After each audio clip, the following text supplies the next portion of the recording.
जून महिना आला की चाहूल लागते शाळा सुरू होण्याची।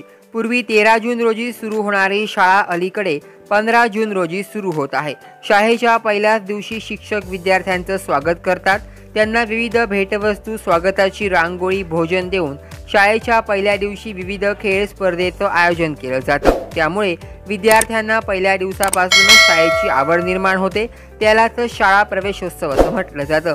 कुडाळ येथील KMSP मंडळ इंग्लिश मीडियम स्कूलमध्ये 15 जून 2024 रोजी शाळेच्या पहिल्या दिवशी विद्यार्थ्यांचा प्रवेशोत्सव उत्साहात साजरा करण्यात आला। शालेय परिसरात सुशोभीकरण तसेच प्रवेशद्वारावर सुस्वागतमाच्या सुंदर रांगोळीने सजवून विद्यार्थ्यांचं औक्षण करण्यात आलं। यावेळी मुख्याध्यापिका Mumtaz Shaikh madam, Chindarkar madam, Mayekar madam, Dhuri madam, Mohini madam, Gargi madam, Siddhi madam, Shaikh sir, Vengurlekar sir आदी उपस्थित होते। यावेळी प्राचार्य आणि शिक्षक वर्ग यांनी विद्यार्थ्यांना शैक्षणिक वर्षासाठी शुभेच्छा दिल्या।